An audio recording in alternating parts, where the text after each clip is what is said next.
அன்பானவர்களே, ஏசாமி நாமத்தில் வாழ்த்துகிறோம். ஏசாமி உங்க மேல எவ்வளோ பாசமா இருக்கிறாருன்னு பார்ப்போம். யாத்ராகமம் 15ஆம் அதிகாரம் 23ஆம் வசனம். அவர்கள் மாராவிலே வந்தபோது மாராவின் தண்ணீர் கசப்பாய் இருந்ததினால் அதை குடிக்க அவர்களுக்கு கூடாதிருந்தது. அதனால் அவ்விடத்திற்கு மாரா என்று பெயரிடப்பட்டது.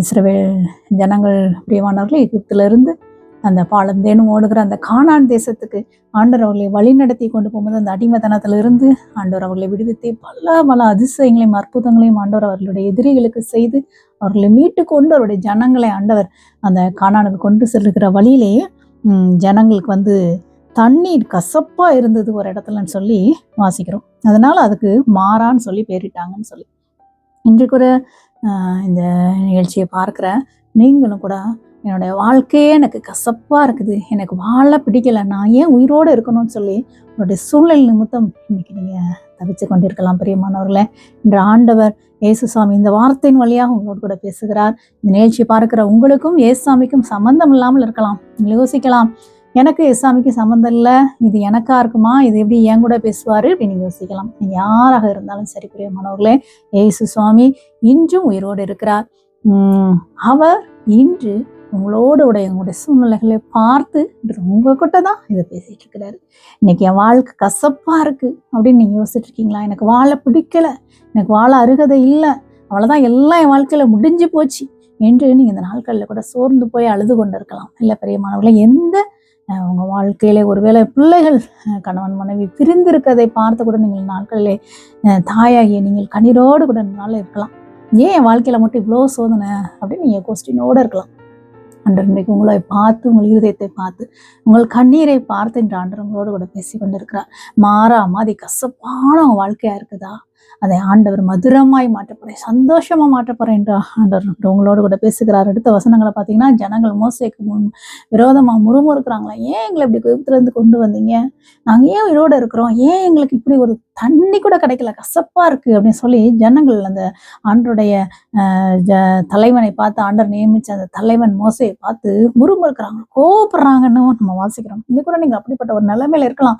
கடவுள் இருக்கிறாரா, கடவுள் ஏன் எனக்கு இப்படி செய்யறாரு, ஏன் எனக்கு மட்டும் இப்படி ஒரு சோதனை அப்படின்னு சொல்லி நீங்க கேள்வியோடு கூட காணப்படலாம். பிரியமானவர்களே, அந்த வசனங்களை நீங்க பார்த்தீங்கன்னா, ஆண்டவர் ஒரு மரத்தை மோசைக்கு காண்பித்தார் என்று வசனத்தை வாசிக்கிறோம். அதை வெட்டி அந்த தண்ணீரில் அந்த மரத்தை போட்ட உடனே அந்த தண்ணீர் மதுரமான தண்ணீர் ஆயிற்று என்று.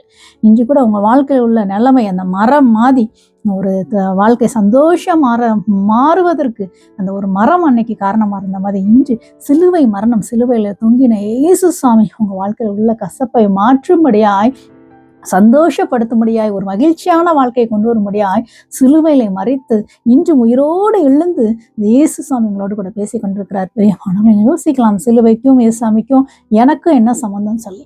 ஆண்டவர் கல்வாரி சிலுவையிலே பிரியமானவர்களே கடைசி சொட்டு ரத்தத்தையும் ஒரு பாவமும் இல்லாத அவர் நம்மளுடைய வாழ்க்கையில உள்ள பாவங்களையும் குற்றங்களையும் மீறுதல்களையும் மன்னித்து நம்மளுடைய வாழ்க்கையில் உள்ள எல்லா கசப்புகளையும் மாற்றி நம்மளுக்கு ஒரு சந்தோஷமான வாழ்க்கை இந்த பூமியிலே கொடுக்கறதுக்காக தான் அவன் மரித்தார். எல்லா ஜனங்களுக்கும் மிகுந்த சந்தோஷத்தை உண்டாக்குறதுக்காண்டி தான் ஆண்டவர் இந்த பூமியில மனுஷனாக அவதாரம் எடுத்து வந்தார் என்று பைபிள் சொல்லுகிறது. பிரியமானவர்களே, இன்று கூட நான் உங்களுக்கு முன்னாடி இருக்கிற நான் ஒரு சாட்சி.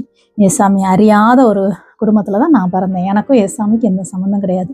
என்னுடைய குடும்பத்துல பார்த்தீங்கன்னா, என்னுடைய மூத்த சகோதரி ஒரு வாலிப வயதிலே பிசாசு பிடித்து அவள் ஒரு பைத்தியமான நிலைமையிலே காணப்பட்டாள். எங்கள் வீட்டில் எப்போதும் கடன் தொல்லை, தரித்திரம், தற்கொலை எண்ணம், வாழ்க்கையே ஒரு கசப்பு, சொந்த பந்தங்கள் எல்லாம் எங்களை விட்டுட்டு போயிட்டாங்க. தனிமையான ஒரு சூழ்நிலை, பற்றாக்குறை, கடன், இப்படியாக நாங்கள் வாழ்ந்து கொண்டிருந்தோம். ஆனால் இயேசுசாமி எங்களை தேடி வந்தார். பிரியமானவர்களே, அந்த சிலுவை காட்சி, அந்த ஆண்டவர் எங்களுக்காக மரித்து உயிரோடு எழுந்தார். அவருடைய ரத்தம் எங்களுக்காக சிந்தப்பட்டது, எங்களுக்கு பாவ மன்னிப்பு உண்டு, எங்களுக்கு இந்த கசப்பான வாழ்க்கையிலிருந்து ஒரு விடுதலை உண்டு என்று நாங்கள் இப்படி எங்களுக்கு ஏசாமி அன்பை ஒருத்தவங்க சொல்ல முதல்ல நாங்கள் மனசார அவரை நம்பணும், ஏற்றுக்கொண்டோம்.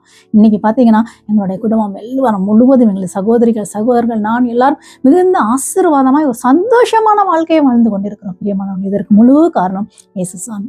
அந்த இயேசுசாமியை தான் உங்களுக்கு சொல்லுகிறேன். எனக்கு ஜெபிக்க தெரியல நீங்க யோசிக்க வேண்டாம். இருந்த இடத்திலே உன்னை மனதோட இயேசுசாமியே இந்த எனக்கே பேசுற மாதிரி இருக்கு, என் வாழ்க்கையில் உள்ள இந்த கசப்பை சந்தோஷமாய் மாற்றுங்க, இந்த நிலைமையை நீங்க எனக்கு மாற்றி கொடுங்கன்னு சொல்லி இருந்த இடத்துல வாய் விட்டு இயேசுசாமின்னு அவர் நாமத்தை சொல்லி வேண்டுங்கள். நிச்சயமாக ஆண்டவர் ஒரு பெரிய அற்புதத்தை செய்து இந்த கசப்பு மாறும், கண்ணீர் மாறும், அந்த குடும்பத்தில் மகிழ்ச்சி உண்டாகும். ஆண்டவர் உங்களை செய்து சந்தோஷப்படுத்துகிறார்.